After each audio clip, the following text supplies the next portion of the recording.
Who the Wild Things Are with Ryan McGuire. You gotta listen to your body. Oh my God, maybe, I could get out there, I could do this. Let's take a ride, find your wild side, real stories, see with your own eyes. It's so beautiful. I'm gonna have the best time out here. I was in tears. I was just like, that's the best, man. Welcome back to Who the Wild Things Are. My name is Ryan McGuire, and I'm here to bring you conversations with the most wild folks on the planet. If you're enjoying the podcast, please leave us a rating and review on your podcast platform of choice. And if you enjoyed the episode, share it with a friend. Appreciate you guys. Let's get it going. All right, Don, welcome back. It's been a while. I would suggest that if anyone hasn't seen episode 29, definitely go back and check out 29 and learn a little bit of the background about who Don is and all the crazy stuff you've done. We got into some deep stuff that first conversation. That was one of my favorite podcasts I've ever been on. I think Lauren says it's number one on of 46 crazy, interesting people. I think Lauren says that episode 29 ranks top. Heck yeah. I always like being number one. So, pick a metric and I'm going to try to be the best at it. Speaking of number one, okay. Just coming off a fresh victory at the 24-hour World Championships. Talk to me. National Championships. Not World, gosh. That's maybe silly me to come. National Championships. Yeah. Talk to me about that. How was that race for you, and what does that mean in terms of like significance in the ultra running world? I won the United States Track and Field Overseas Running, right, official. So they put on the 24-hour national championship and went out to Arizona just mid-November and won, right? So the premise is 24 hours it was a 0.98 mile loop. So, and then it's pretty simple from there. Whoever runs the furthest wins. So you're just going around a track over and over and over and over again. Yeah. And USATF rules ban headphones. Okay. So another step, and this was huge advantage me. I think I'm a more talented mental athlete than I am a physical athlete. So no, you can't have any headphones on, no stimulus or anything like that. So you're literally just going around the same circle over and over and over and over again with nothing to think about but running, unless you have strong mental strategies. Gotcha. So on that, are you allowed to play music out loud or no? Because I know you can't have a communication device at all on you. Sweet. Yeah. So that's awesome. There's no gray area there. You just can't have a phone on you. Sick. Which I think it was a huge advantage me. Another huge advantage me was the weather was quite terrible in the morning. It rained the first 4 or 5 hours, pretty hard. And so, you're running for 24 hours and you're starting just soaking wet. Oof. So I was actually probably the only guy in the entire field that was like, yes, like bring on the just despicable, nasty weather, because again, it doesn't bother me mentally. And I could see a few of my competitors were not thrilled about it. I'm like, whatever. Like, you're going to run for 24 hours no matter what. You're going to go through some ups and downs. Like, who cares? And they were letting it get to their heads. And so I had a bunch of confidence in hour one. Not that I thought I had already won, but like I'm already miles ahead of these other people who are letting this weather get to them. Yeah. So that was a pretty good start for me, being that it was a bad weather day. You wanted a dogfight, is what you're saying. You wanted it to be the most miserable thing, because when it comes to talent, there might be people as fast as you, but when it comes to mental fortitude, you feel like that's where you can 100% out advantage them. I think every success in my career has come from being mentally stronger than most people in the space, and it takes a lot to run 100 miles. You know this. Like, I'm not saying anybody that finishes 100 plus miles is mentally weak. Yeah. I'm just saying I have spent a lot of time training that space, so I have a bunch of mental strategies that when one doesn't work, I can switch to the next one. Mm-hmm. It's the same as having a bunch of different pairs of shoes. If one is starting to bother you, you can put on a different pair of shoes. If one mental strategy isn't working for me, I can switch gears, and all of a sudden I have a new mental strategy that's going to keep me moving through the middle of the night when it's dark, you're cold, and your stomach doesn't feel good. But I'm focusing on counting. There was a highway not too far away. I was counting headlights, right? Like I don't care at that point what mile I'm at, what lap I'm at, my pace. I just want to keep moving forward and focus on anything but the fact that I'm still running. Wow. That's yeah, I can imagine getting to the place where you're counting headlights, but for most people that equates to I'm wasting my time. Yeah. Right. And they get that little creep of doubt and like, I'm not supposed to be here. What am I doing this for? And they kind of lose sight of the mission. Yeah. But it seems like you have kind of a whole nother layer of experience with this. Well, to me, do I want to be hyper focused on at hour 16, the fact that I have 8 hours of running to go, or do I want to find literally anything? So perfect examples, before it got dark, it was, hey, this loop, I'm going to look for everything that's blue. Wow. I'm going to look for everything that's red. Or the next lap, I'm going to count trees. Like, it doesn't matter what that thing is to me. It's just anything to bide the time mentally, because as soon as you focus on it, and you've been through it, right? Like at hour 12 of 24, like that is a monumental task to think about. Holy crap, I'm already hurting and I have twice of what the same amount that I've already done left. That's I think a losing strategy. It is for me anyways. Yeah. And so I just look for anything dumb to think about. My crew also will tell me like brain teasers, because you run past your crew every mile, right? And so like they would give me dumb jokes, stuff that, just really silly things to think about. And I have about 9 minutes to come back and tell them what the answer might be. And so it's just anything like that. You try to have some fun with it. At some point you're not going to have fun, but you have to find ways to make it fun. Yeah. I also, it gets harder in later parts of ultras, but in the beginning of ultras, once the beginning settles in, like the beginning, there's a bunch of hype and everyone's excited, and then that fades and you have like kind of this middle thing. I'll kind of pick like maybe like 4 or 5 people that are like close to me in my life, and I'll just be like, all right, I'm gonna think about them for an hour or two and just 100%. Like think about my relationship with them. Like, am I thankful for them, or is it someone that I need to kind of move out of my life? And just like pick out a couple people that are on my heart and just be like, okay, for the next hour I'm just gonna think about so and so and use that to get past the hour, and also kind of get some thinking done that any other time in life there's too much stimulus to actually like put this is your time. Capacity. I've done the same thing. I found 24 people to dedicate 24 hours to when I was on the treadmill.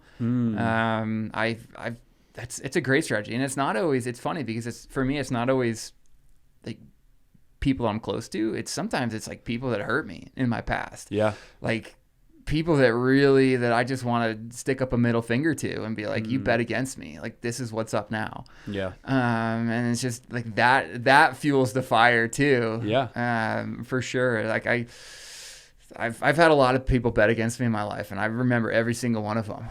And they every time I go out and do something or win a race, like at some point in that race, that person's name is on my mind. It's like Goggins, I will turn your ass into a mixtape. Yeah, it's like Billy Madison, like that dude that kept a list of people. Right? Oh yeah, he's like crossing them off. Yeah, it's like his list that I think people to kill. It's like, I don't want to hurt them, but they don't even know that they motivate me. Oh my gosh, that's such a great parallel, Billy Madison. I never even thought of it. Oh gosh, that's so good. So talk to me about the low points of the 24-hour, because no matter how strong you are, like you always go through some shit that feels insurmountable. Yeah, and we just talked on the tiny bench just a bit ago about this, and you said the exact same thing that I would say here is like you're going to go through low points, but as long as you're staying out, you're staying moving, like that's what you're there to do. And so there were definitely some low points that I came in and like I just hugged my wife and I cried. I was just like, I literally told her, I said, there is nothing, I don't know the exact what I said in the moment, but I was like, there's nothing I want to do less than go out and keep running right now, but it's exactly what I'm going to keep doing. Right? You get to those moments, you're like, I do not want to be doing this, but I'm going to. Yeah. And it's just, I think for me, it's just being real with the emotions, right? Like you're feeling it, like have that cry. Like, I don't care. So I hugged my wife, I hugged my mother-in-law, who was my two crew there. And then got back out there. I stayed in that fight, and it just kept moving forward. And even if in 24-hour type racing, fixed time racing, as long as you're moving forward, you're making progress. So it's like, hey, start with a walk. A walk could turn into a run. Luckily for me, so this is my first official 24-hour format. I didn't know like the racing strategy of it and things like that. So it was a big learning curve. But lucky for me, when things got really, really tough, I was in a position where I pretty much knew I couldn't lose the race because I was up a couple miles on second place and he was walking. And so I kind of gave myself that permission to like, hey, as long as if he's walking, and this is kind of one of the regrets I have from the race is like I took my foot off the gas a little bit. I was like, oh, second place is walking. I can walk. So I walked for a couple hours, and looking back, that I'm a little disappointed at that. But still, like I strategically, I'm like, well, if he runs, I run. If he walks, I walk. Like I can give myself this little bit of permission. I was having some hip flexor issues. The rain caused a little bit of a hot spot on my foot, and I knew it changed my gait just enough that later in the race, my hip flexor was wonky, and I was looking for any reason to not run at that point. And naturally, so when he was walking, I was like, okay, I'm going to give myself permission to walk for a little bit. And then that walk probably lasted longer than I would have liked. It didn't turn into a run, but eventually it came back to a run, and then that run, as soon as the sun comes up on these things, like, oh, you're a new person. It's like taking like ecstasy. You're just oh my gosh, it is like amazing. The greatest feeling when you're suffering in misery and it's not a lit loop. So like I'm wearing a headlight and like you're just kind of over it. It got a little chilly. And then the sun comes up and it's like, okay. And then I started running again, and that run turned into like emptying the tank at the end. And this is cool. Like I have some pictures or video of like I was running 630s the last 20 minutes. Shut up. Just opened up the throttle.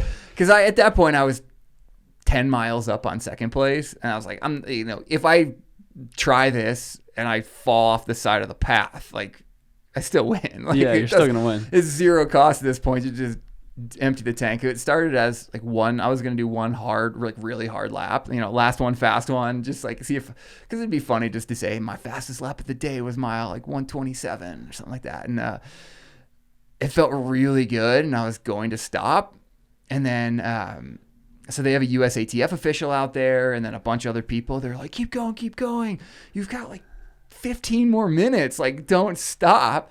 And so I did another lap. I was like, all right, one more. And then that lap felt so good, I just kept going. Wow. They give you at the end, like this little flag.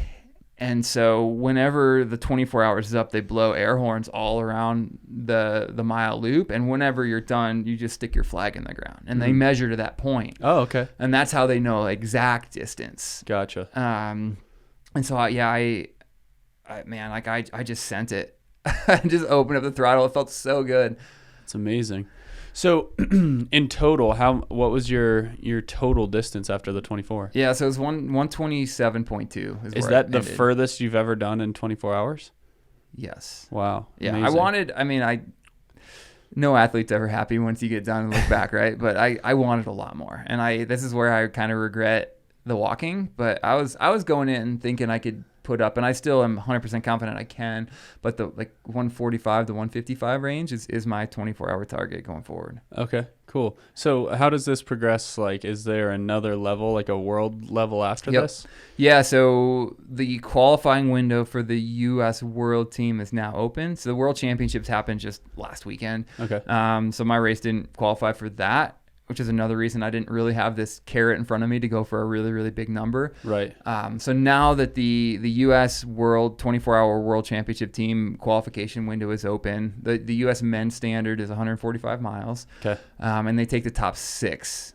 Last year, or this most recent, and the World Championships are every 2 years. Okay. The most recent team, I think the lowest distance was like 149 or something miles. Wow. To get onto the team, up to the men's American record was set last December at 172 miles. Who did that? Nick Corey. Okay. It's like 8:20 pace for 24 miles. So gross. Or 24 hours. Yeah, it's disgusting. unbelievable. And that's not even touching the world record, which is Right. 198 miles, which was just set last year as well by this Lithuanian guy, Alexander Sorokin. He's got the 100K too, right? 100K, 100-mile, 24-hour. That guy's a freak. His His 100K, so like 60 miles, it was something like a 5:50 pace. Yeah, it's unreal. I was like, or maybe it was It's something 6-minute pace. crazy. Unbelievable. Same with his 100-mile time. It's like 6:50 pace or something like that. Unbelievable. Yeah, he's a freak. He's not a young. I think he's 43 or 44, but he works hard, and he is the poster boy for strength training as an endurance athlete. Let's go. Yeah, My dog. Yeah, I love it, man. Like, talk about an inspiration for me, because I'm a big advocate for strength training as a runner. And I look at that guy. He's like, dang, like that guy is literally the best that has ever lived doing it. And he's, deadlifting and squatting heavy and got upper body strength. And Really? yeah, Okay. like he's built like you. Like he's a bigger, stronger dude. Sweet. That makes me feel a little bit better. Yeah, man. Because when I show up to these races, I'm like, I think I'm in the wrong sport. Yeah. I think I went to the wrong place. Is it the Yeah, wrong it's like- address? I've got. I mean, I'm even big for Yeah. for an ultra runner. I've got upper body strength. Yeah, definitely. Yeah, you look at a lot of the elite guys, like I think of like Walmsley or like Harvey Lewis, like a lot of those guys, they look like kind of like that high school cross country body. Yeah, like yeah. Loose penny, like super skinny and super efficient. And Yep. I just am not any of Same. those. I've never been that. I've always had a little extra weight on me, so I've just leaned into it. It's like, if I'm going to be heavier than you, I'm going to be a lot stronger than you. Yeah, I mean, I think there's definitely something in terms of like the amount of beating your body can take. Like there has to be some advantage to not being super skinny. Yeah, and for me, I never felt great as a high mileage runner. So That's such a funny thing to hear you say. well, compared to other like elite ultra runners who are running 120 to 140 miles a week, I might be at 80 to 85 a week, but I do strength training 3 days a week, and I do mobility work 3 to 4 days a week. And so it's like, you don't have to destroy your body out on the roads if you're doing other stuff to be strong as well. And then the mental stuff obviously too helps. So when my body might be a little bit weaker at the end of a race compared to somebody else, I just turn it off and just go. If you could give one piece of advice relating to mindset to somebody that's like doing their first ultra, what would you say? Don't fixate on the big picture. Create micro goals for yourself during. So we've talked about, right, dedicating an hour to somebody in a 24-hour, but look at the only race that matters in front of you is from this aid station to the next aid station. You cannot get to the finish without getting to that next aid station first. So create goals for yourself. Okay. And if you have a terrible stretch that like, man, like that aid station to aid station, that was just awful. I felt terrible. I threw up. Whatever. Like, it's a new race once you get to that next aid station. You can reset all of a sudden. Okay, that was that section. Like, that wasn't me. That was that section. Moving on. Change your shoes, whatever. It's a new race every single time, because if you stand at the start line of a 100-mile race and you're like, wow, I have 100 miles to go. It's hard to really picture that. But if you're saying, hey, I get a snack in 5 miles, and then at that point you're like, okay, I get to see my wife in another 5 miles. And then it's like, oh, there's a really cool aid station with really sweet tunes playing in another 5 miles. Then it's just 5 miles at a time. And then how many times in your life have you run 5 miles? Yeah. That's easy to think about. 100 miles is so hard to think about. Even I've done it 18 times now. I've run 100 miles or more.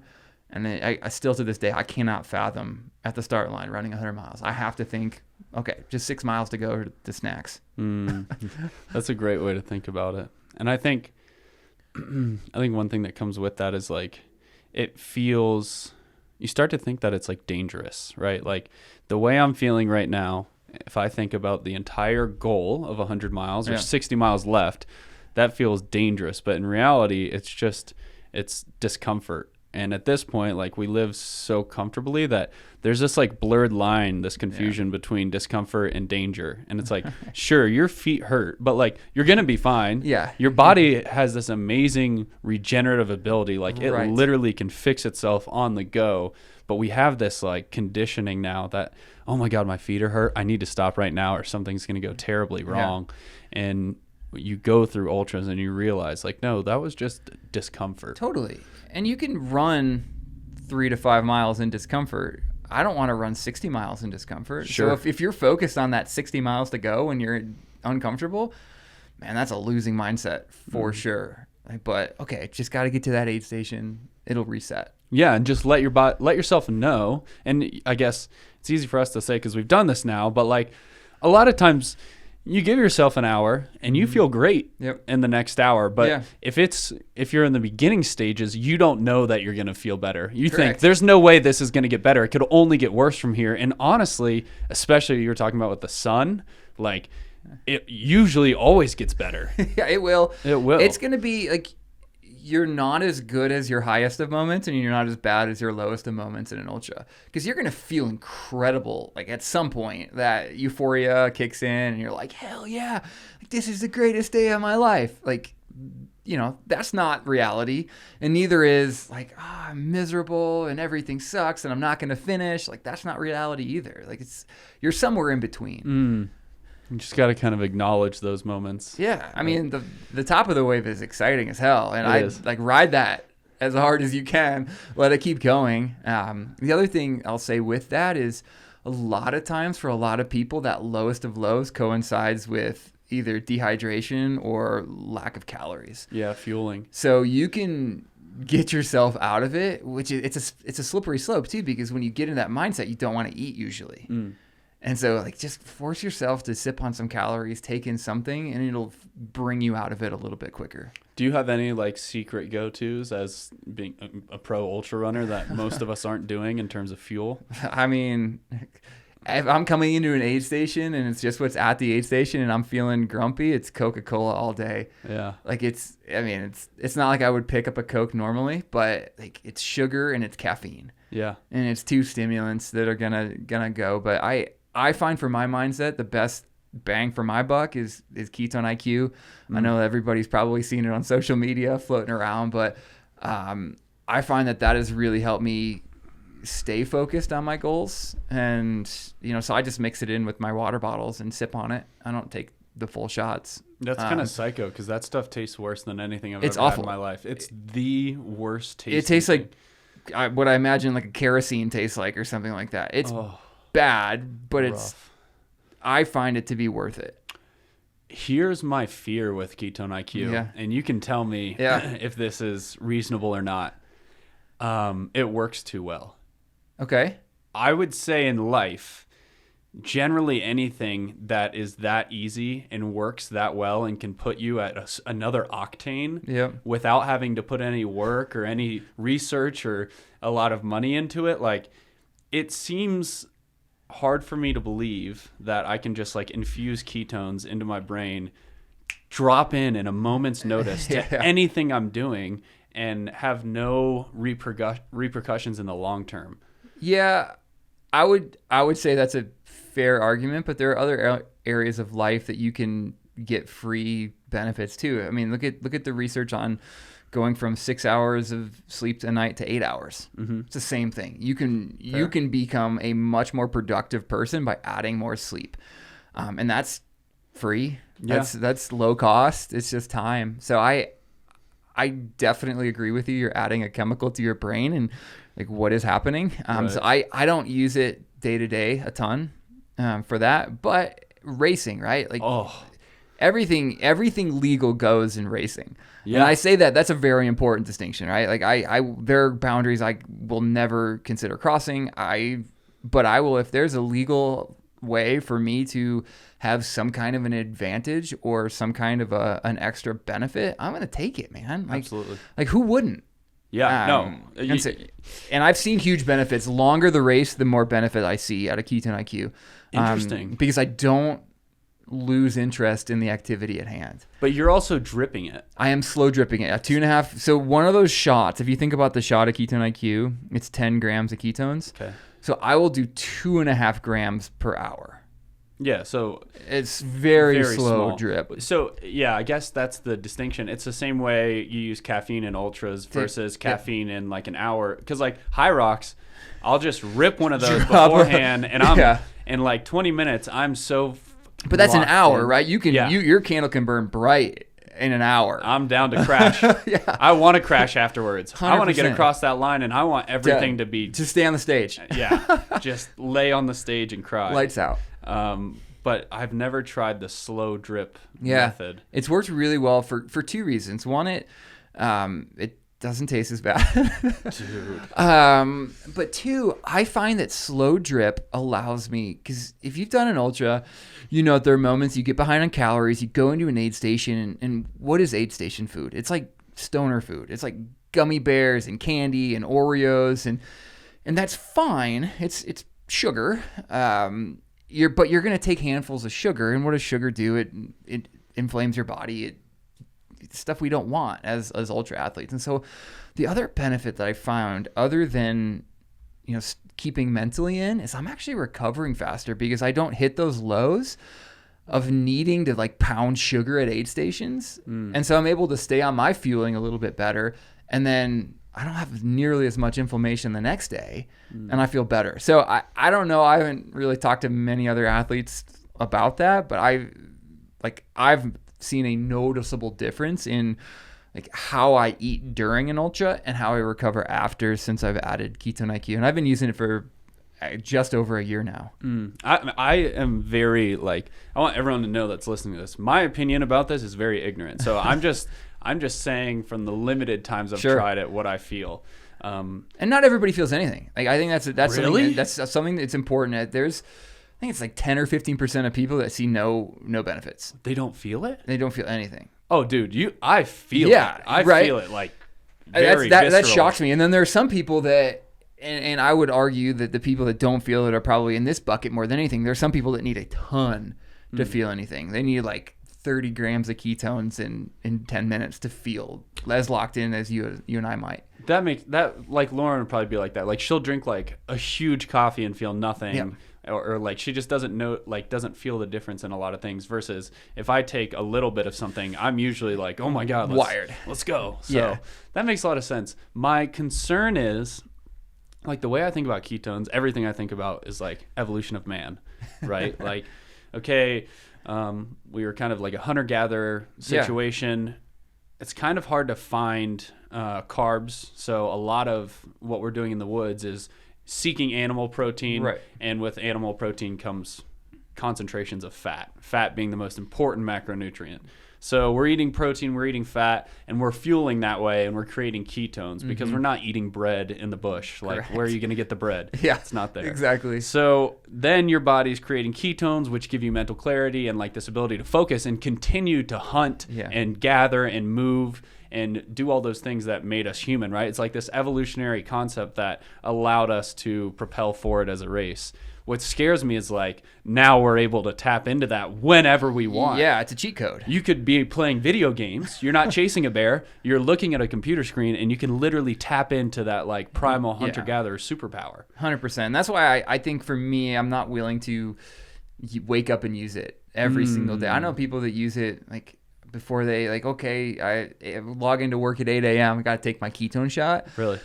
I'm not quite there yet with it. If I have like a really important presentation I need to put together and I have 6 hours to do it, hell yeah, I'm taking a ketone shot. That's going to, I call it liquid blinders. Like, it's going to keep me in my ADHD brain from it's almost like an Adderall. Off. Totally. It's like dropping into one task. But you're right. I think we are definitely evolving and finding ways to, like, maybe cheat the body a little bit from where we came. We started as, 10,000 years ago as keto-based athletes. Obviously, they didn't know what that meant then, but I think everybody that hears that now knows what that means, right? High fat, low carb. And I think for me, I'm not a keto athlete. I'm somewhere in the middle. I'm more of an intuitive athlete that gets a ton of protein. But ketone IQ allows me to tap into that other fuel source without totally changing my life and diet.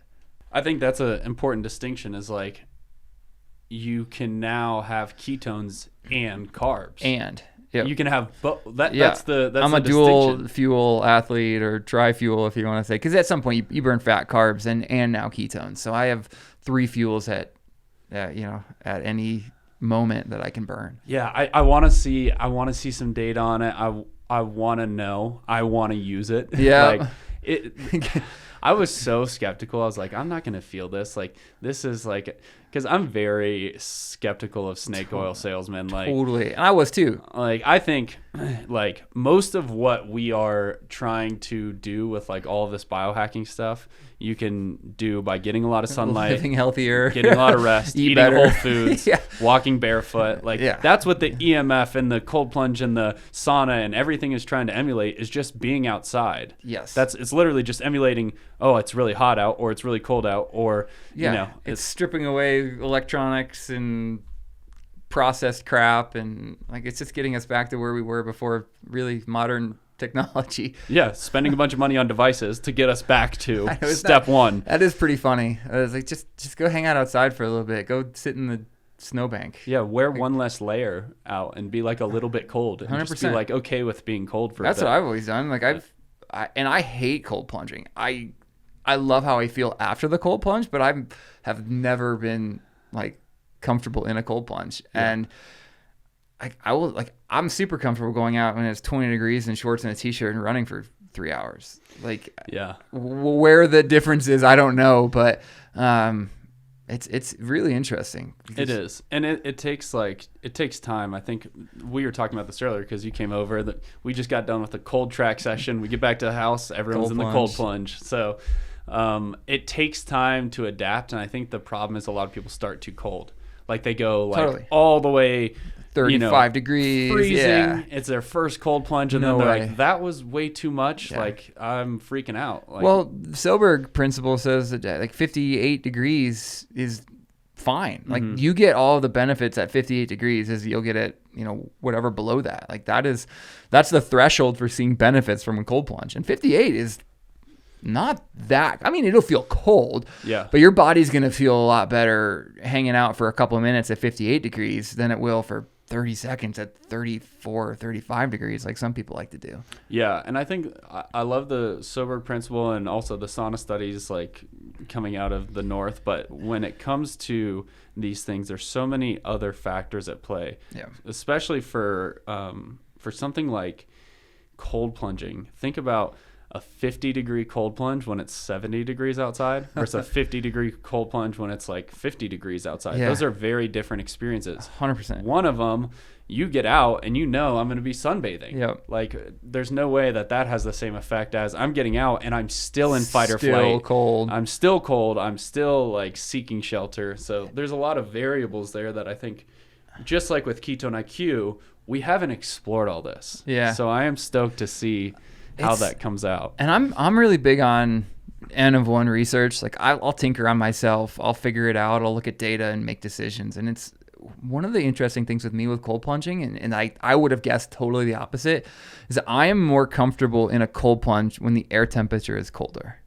Really? Yeah. Like there is something when the sun is on me, on your head, and it's 70 degrees out and I'm in cold water, like my body and mind cannot just sink into the cold. Right. But once it's like kind of, if it's 40 degrees outside and the water is 50 degrees, like I'm fine. I can stay in way longer. Yeah. I think that makes sense because, I mean, there's definitely something to the water feels colder when it's warm out, right? Because there's more contrast. Yep. So maybe that's part of it is like, since they're kind of at equilibrium, you find more comfort. I guess. Yeah. It's having, more recently than not gotten into cold plunging in the past year, like I would have guessed the total opposite because I like being warm and sunny, right? Like I like laying in the sun like a cat. You say that, but yet you're the king of South Park. Like, I mean, you live up in the mountains. I live in like the coldest place in Colorado. It's cold, it's windy, like all the time. Oh, so we had a wind advisory this morning as I drove down, and I didn't know if the highway would be open. It was so windy. Oh my gosh. You know I got blown off that highway. Did you really? I wouldn't Yeah. be surprised. Yeah. I was living in Lady May, that big truck. Yeah. Kind of had a tall camper on it. And it just took us. Willow was in the front seat and I was in the driver's seat. And it just placed us 90 degrees. So we're perpendicular to the road up on one of those snow blanks. There was just nothing I could do. It took a Ford F-250 and just went, you're over here now. Yeah, this is where you live now. I've never seen wind like that in my life. It is so bad. And it's one of the few places that they will totally close that highway. They should. For ground blizzards. Yeah. And that's a term I never, or snow squall, or there's a bunch of terms for it, but I never heard of it until I lived in South Park. And it's basically the wind is so strong, it's taking the snow that's on the ground and blasting it across the highway, and it's total whiteout. Yeah, I mean, I guess that's kind of what it was. It was a graveyard. I'm talking about every 15 feet, there was another car It's just bad. spun out, placed. I mean, some of them placed way off the road. Yeah, I had a topper ripped off my old truck driving through there. Just, like the clamps? The clamps came off? Yeah, it just took everything. Oh It just my ripped it God. right off. Yeah, it's a gnarly place. But I will say about that 285 drive from here, if I have somebody come into town and they've never like felt the mountain essence, I'll drive from here to Buena Vista and I'll just be like, This is it. like, just feel this. Like, we don't even have to get out of the car. Nope. You can feel it. It's visceral. Yeah, I know. I mean, there's two spots on that drive that will just take your breath away the first time you ever do it. And hopefully more than that. To this day, it's coming off of Kenosha Pass. Yep, that's the right? first one. It opens up and you're like, oh my God. And then the other one is as you come around the corner into BV, Yep. when you get the collegiates in front of you and you see Mount Harvard for the first time, and you're like, oh my God, I get goosebumps thinking about just like, man, I live here. Like, It's this amazing. This is cool. Like I was afraid 10 years ago when I moved to Colorado that the allure of the mountains would wear off. I was like, man, what if, because I lived in Chicago and I grew up in Iowa, and coming to the mountains was something special. Yeah. I did it once a year maybe. And I was like, man, I hope I never take this for granted. And now 10 years later, waking up and getting to see, the Mount Harvards and they got the Calibron right by me, or Sherman. It's like, dude, I get goosebumps thinking about like how cool it is and how special it is and how privileged it is that I live 20 minutes from any of those peaks. It's amazing. And one of my favorite views in Colorado is when the sun sets behind that ridgeline with Sherman, the Calibron, basically behind Alma, and the light reflects, and it's an alpine glow, and it goes over the valley in The whole Fairplay, valley. and it just gets this bright pink. Yep. Oh my God! And then there's like a horse walking in the pasture, and the background's just straight pink cotton candy. It's amazing. If you go through Fairplay, like heading towards BV, you go up on a hill, and if you hang out, it's on that drive to Sherman. If you hang out on that hill and just kind of just watch the sunset over Fairplay, it's a special place, man. I want to get the drone up someday and get some like time lapse of the color change over the town. How did that? Why is it called South Park? So we're in Park County, and we're the south side of Park County. Oh, okay. My guess, I was always thinking about that, and I was like, it's like kind of like, I was thinking of it like the park would be Rocky Mountain National, and this is like a south version of like another mountainous area, right? Like Alma is like a south version of Rocky Mountain. That was my guess. Yeah, it's as far as I know, like I'm not a historian, but Park County. We're in Park County, and it's the south side of it, and so it's kind of generally known as South Park. So Fairplay, Hartzell, Alma, technically all considered South Park. Very cool. Yeah, I like that area. I've looked a lot at like getting a spot down in Hartzell. There's just like such good climbing and running, and I don't know. There's The challenge with Hartzell is there's just so much like treeless land there. Yeah.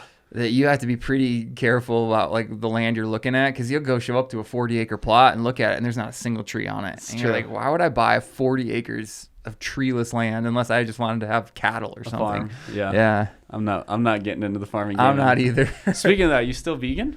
I'm not. Vegetarian. I was plant-based for 2 years. Oh, you're not? I have just added chicken back into my diet. Dude, let's go. It's actually kind of a funny story as to why. Okay. So I was racing in Hawaii, in Kauai back in August. And so I've been plant-based for 2 years at that point. And I don't know if you know much about Hawaii, but they don't do vegetables in Hawaii. Like it's meat or fruit. And I had just run 50 miles, had a really tough race. And I just needed some like real protein. And I was just so desperate. And you just, when you're kind of intuitive with your body, you just know what it needs. And I was like, I need a lot of protein right now. And so I was like, okay, well, let's see what happens. So I ordered up some chicken from a place, and it settled really well. Wow. I had no issues. And so I was like, okay, we'll enter chicken back into the diet. And I've been really glad that I did lately. It's been a good change back. So I've had chicken and turkey, but I started this whole plant-based thing because my body doesn't process red meat well. And I just kind of wanted to do all or nothing for a while. And I knew eventually I'd probably go back to chicken and poultry and stuff like that. And now's the time. So I'll never have red meat again, just because that really destroyed my sleep, and it destroyed how I ran, just because I process it so slowly. So my recovery metrics were bad. But chicken, I don't have a problem with. So cool. I'm glad to be back, and it makes eating out a whole lot easier. What kind of chicken did you get for your first one? Like, was it like strips, or was it like a chicken breast? It was chicken fried rice or chicken pad thai or something. It was from the Asian food cart. Asian joint. Like it was just right down the road from the race, and I was probably chicken thigh. Yeah, probably so high fat. Yeah. Which I that's pretty much all I ate previously when I was eating chicken. It was just chicken thighs. I love chicken thighs, dude. Same. They taste good. They're cheap, and they're high fat. Like they're good fuel. Yeah, they're great in like any kind of bowl. Some chicken thigh with rice. Yeah, it's amazing. Yeah, so that's basically what I had. So it went well. So I'm back on the meat eating train. I honestly didn't know that. I was just thinking about meat, and I was like, I wonder if Don's still a vegetarian. No, man. I'm glad not to be. I never some people go for ethical reasons, and I respect that. I was never there. I was doing it for performance only. Like recovery metrics, like I said before, I'm an N of 1 guy. The sleep data said not to eat meat, and then blood draws, I got regular blood draws. It kept saying that I was fine not eating meat, and then some of the metrics were starting to say, hey, maybe I should reconsider it anyways. So it'd been on my mind. And then I didn't want to have a bowl of pineapple after a 50-mile race in Kauai. And I was like, bring on the chicken. That's incredible that you've done so much tracking with your own body, like in terms of all the blood work and the data. It's just helpful. Like we live in a time now that you have access to everything. If you want to optimize yourself as an athlete, look at it. I'll say this time and time again. I'm not a super talented athlete, but I'm going to nurse every ounce of talent I have out of my body and give it whatever it needs to allow me to perform how I want it to.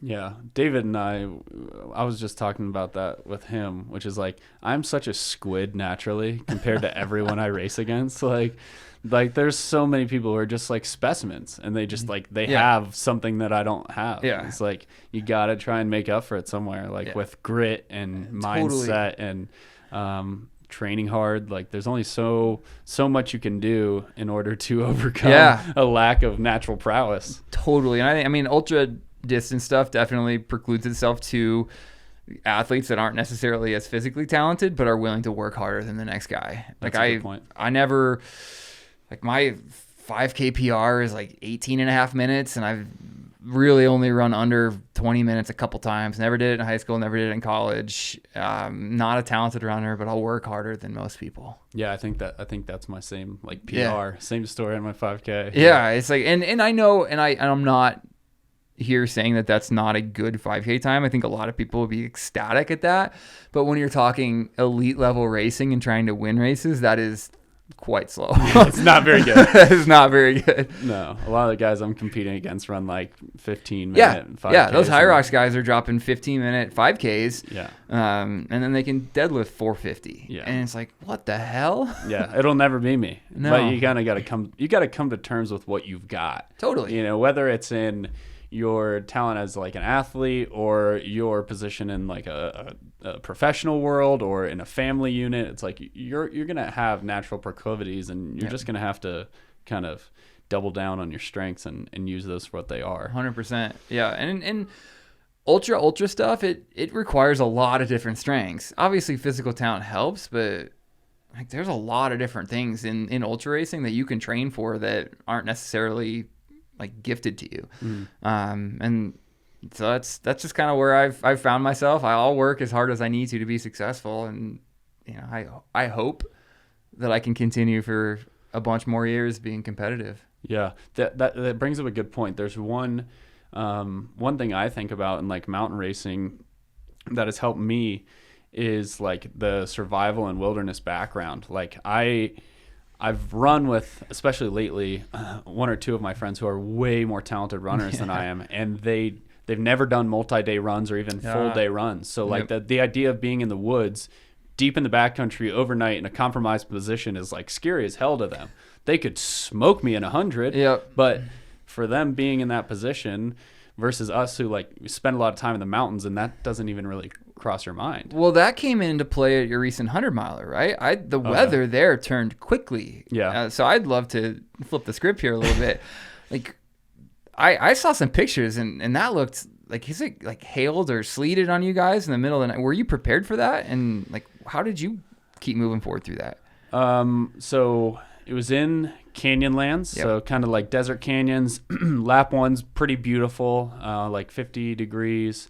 Lap 2, it starts raining on me, and I'm in a cutoff, and it's just pouring rain. But I was 50 miles in. I felt great. I was cruising still. I was like, this is awesome. Probably like my high, right? Yep. I'm running in the rain, having a great time. I stop there. I pick up my first pacer, Mitch, and we go out, and we get dumped on hail. You know, that lap before, I had just had lightning strike right next to me. So I was like kind of like freaked out a little about that. So it hailed, blowing sideways rain for the next 26 miles. And I come in, and that's when I was like getting tired, like that 78 mark. Yeah. And I was like, you know, it's dark out. My crew was trying to get clothes on me, but I was kind of like, I don't want this or that. And so I put on one t-shirt, a sweatshirt, and high running shorts, and got out and was about to leave, went into the porta potty to pee, and realized I was freezing. Yeah. And so I came back.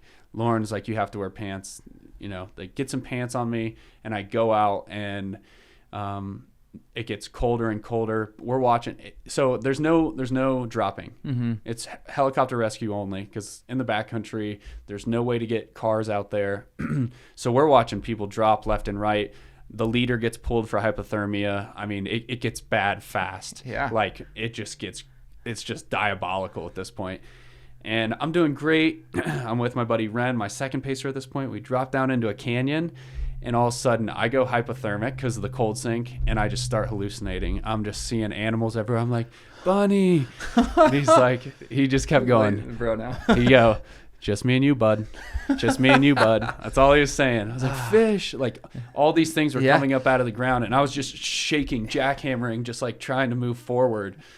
And Ren was like, he was telling me the other day, we sat down and had a beer, and he was like, dude, I was scared. Yeah. He's like, I can't carry him out. He's like, we're 15 miles from help. There's no way to get out of this.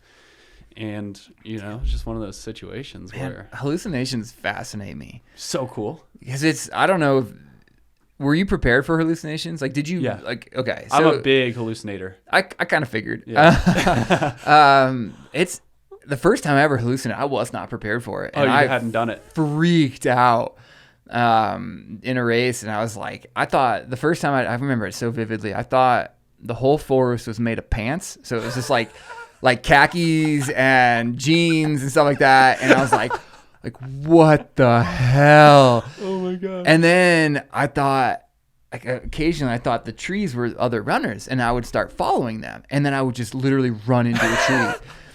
And this was in a last man standing race. And so I was so freaked out. I finally got back to the loop, and I was like, my crew couldn't calm me down. They couldn't get me to go back out. I was so freaked out.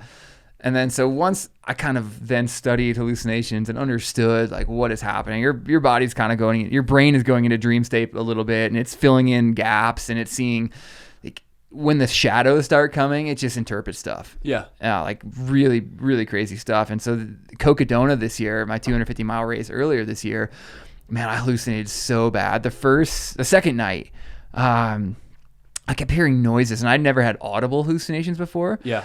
And this is my first experience with audible hallucinations. And I was like, what in the hell is that? And I would turn around, and then the whole desert floor was just covered in hedgehogs.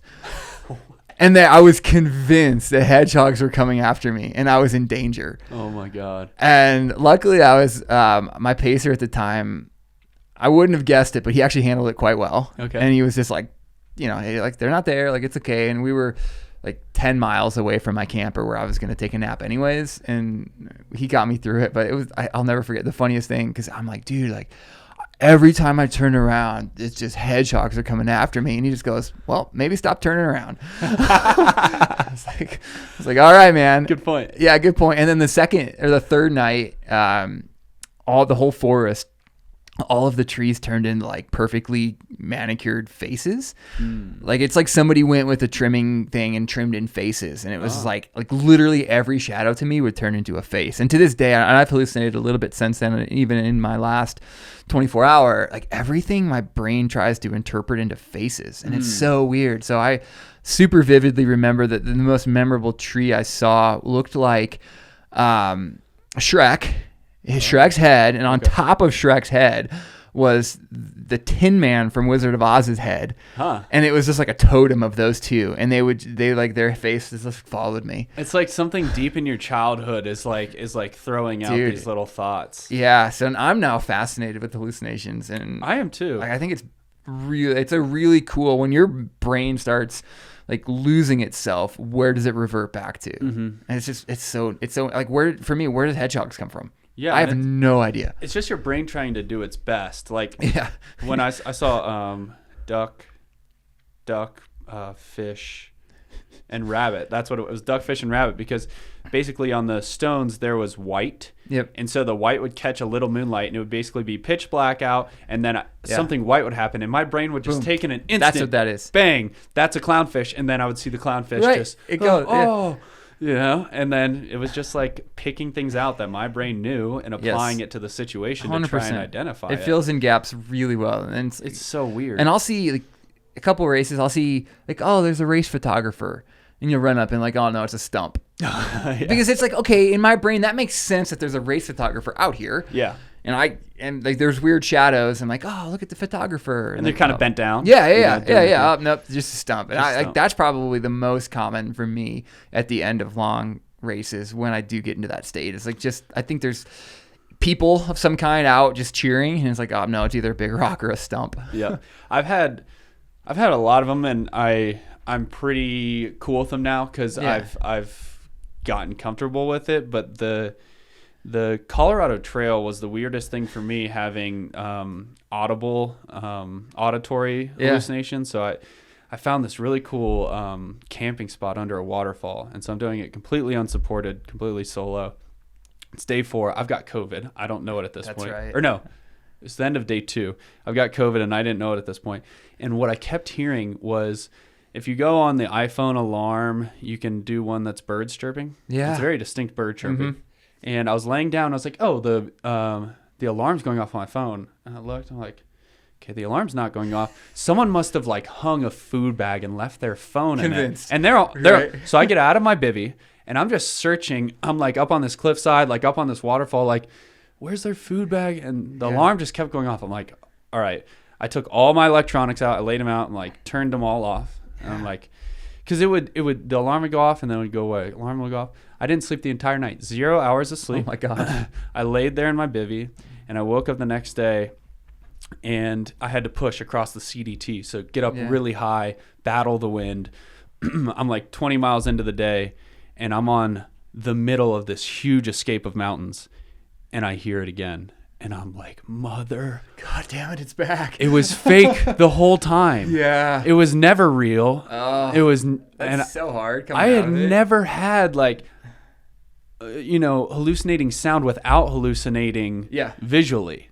It was just the auditory ears. Yeah. So bizarre. That was my hedgehogs, because like looking forward, it was just auditory. There was nothing to alert me to it. And then turning around is when the visuals, and it was so weird. And wait, could you hear them? Yeah. Oh my God, that's terrifying. That was the noise. It was I guess I didn't explain it. It was like scurrying noise behind me. Oh God, that's terrifying. It was like, imagine the sound of like 1,000 rats coming at you, and it was just like scurrying. Oh no. And I would turn around, and the forest or the desert floor was all hedgehogs. Okay, that's really scary. Yeah, it was freaking me out, man. Birds chirping is one thing. No, and then I would look forward, and there was nothing but the sound, and then I would look back and I would see them. And it was just weird how the brain was like, oh no, we're gonna piece this puzzle together. Like if he's gonna hear it, it's gonna be. And then so actually the other funny story of going back, I get a kick out of this, that the first hallucination experience I had when I was looking at the pants in the forest, and I was running into trees. Last man standing race, one of my fellow competitors heard me tell my crew that I was like, I'm running into trees, and like we're all a little loopy at this point. We've been running for like 38 hours, and he just goes, "Get him a helmet." Like that was his. So it's a funny story now. Like okay, like looking back, like that was probably a good solution. Put a helmet on me, send me back out there. So tell me a little bit about what you got in the pipeline. What's going on for Don in the end of this year and into 2024? Yeah, so I'm focusing on, I just launched my own business agency focusing on community building for small brands and connecting them to established business or established communities, and just really trying to bring people together through sport and products. So that's really my focus right now. I'm taking a little bit of an off season from training, which was much needed. I did one race this year was 190 miles, a 250-mile race, the 24 hours, which is almost 130 miles. I put a lot of miles on my body this year, so I'm taking a few weeks off of running. Good for you. Which is much overdue. I'm focusing on the business a little bit, and then I actually just built out my schedule, my A schedule for next year. So I have another 24-hour race in June. That one will be unique because it's indoors. Whoa. It's on a 500-meter track indoors. Whoa. So there'll be some unique challenges there. But it's a temperature-controlled lit arena. So it's actually an ice arena. So the indoors is held at a perfect 55 degrees, which is perfect for me, especially training in South Park. And then I tend to get really sleepy when it gets dark. So running in a fully lit arena for 24 hours could be interesting. Yeah. We'll find out. Right. So that'll be fun. And then the back half of the year, I'm going to focus getting back into big mountain running, with Run Rabbit Run 100 up in Steamboat being my A focus for the last half of the year. But that the 24 is definitely the focus. I'm going to start up training. I've been running a little bit, and I think there's an important differentiation between running and training. Yeah. Like I've been running. I've been moving my body. I've been in the gym. I've been doing stuff. Training starts next week. Right. Which is like there's a plan. There's stuff on a piece of paper. And I'm looking at the metrics. Now it's just like, hey, I feel like running. I'm going to go out the door, get 6-8 miles in with my dogs. What do you have a coach? I do. Yeah. Yep. And then what is his background? Is it ultra running or is it? So he's an elite marathoner, and then a really damn good ultra athlete. So he was just on the U.S. 24-hour team at the World Championships this past weekend. He was third at Leadville this past year. His name's Scott Traer. He's been where I'm trying to get in my late 30s. He's in his early 40s now, and in his late 30s to early 40s, he's accomplished pretty much all the things that I want to accomplish in those same years. So yeah, what better person to work with than somebody that's been literally where you are or want to go. So I work with him. We're on a little break right now. I'm just doing my own thing for a couple weeks. I think that's really important. Even if you're working with a coach, take a month to yourself. Like a coach doesn't need to tell you to take a rest. Yeah. So tell you how to run with your dogs. No, like I think that's like, use a coach for when you want to buckle down and go hard, because a coach yes, they program things, but they also tell you, hey, maybe you've gone a little too hard lately. You've done too much. Like your recovery metrics are not great. Let's take a rest week, which is what I need most from a coach. Because, right, like, you know, type A athlete, we want to go hard all the time. And sometimes the best thing you can do for your body is, hey, like maybe run at 10-minute pace for an hour or two and go real easy. Yeah, I've learned that. I got my first coach, and I've learned that that every day shouldn't be hard. Like Correct. I used to think like I would train every day, twice a day, No. and most days I would be going really, really hard. Yep. And I wasn't like everything was fine, but I wasn't getting that much better. Now I've actually pulled it back, and I've gotten Isn't that crazy? significant jumps. Yeah, everybody, if you operate in the just the hard area or just the middle zone and hard, and you're not using like really, really easy days, you're not training right. Right. Because if you're going easy on some days, your hard days can be way harder. Yeah. The Like intensity you can shoots. hammer. Yes. And so that's I mean, look at Eliud Kipchoge, the only person ever to run a marathon under 2 hours. So that's what, 4:34 pace or something like that for 26.2 miles. His easy days are like 10-minute pace.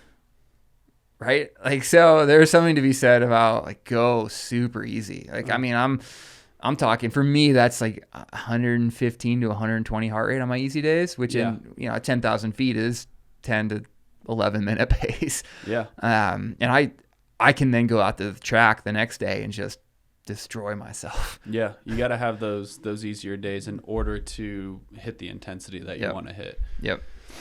All right, man. Well, this has been amazing. I always love having Jumped you in. around a bit. I Dude, love it. We could freaking sit in here for so long. Just riff and keep going off of different topics. I love it. But give people like a little bit of update about the bench and where to find you and what you got coming up. Yeah, so I kind of as a joke started this series called Tiny Bench Big Questions. I'm going to tell the story of how that came to be at some point on my social media, but I put everything. I put all the full interviews of those on YouTube. It's just at Run with Don on YouTube. And then my main social media is at Run with Don on Instagram. I put the trailers and shorts of the Tiny Bench on Instagram.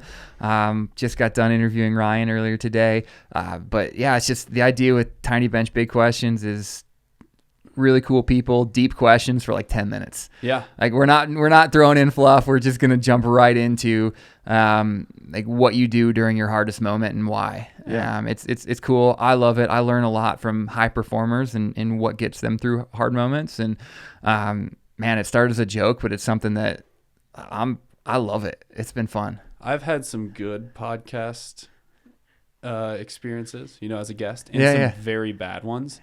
That was definitely one of the ones I enjoyed most. Like, Thanks, man. There was just, you know, at first I wasn't really sure what to expect because it's a very different format. But It's so different. It's so nice. It's just like, here are the main points that we're trying to get to. There's no fluff. It's like, It's boom, like boom, boom. cliff notes for a podcast. Yeah, and, cliff notes for a podcast. And there's something about, so if you haven't seen it, we sit on this pretty tiny little bench and we're pretty intimately close. And I think our asses were touching. Literally, like we are on top of each other to some degree. And I think there's something to be said, and there is some psychology behind, like the closer you sit to somebody, the more like open and intimate you feel with them. And it's been my experience that like I'll ask questions of people on that bench that I would never ask day to day. And I feel like people are telling things on that bench that you wouldn't just volunteer day to day, because there is that, like, the layers have been removed and we are just really two people really close to each other, and there's this weird intimate energy that goes on that little bench that the conversations have been so good. Yeah, I mean, I just told some stuff that maybe wouldn't naturally tell people. Right? So that's a incentive to go watch that, because I spilled the beans. Yeah, we got into some shit there. Oh, that's amazing. That might be a teaser. Yeah.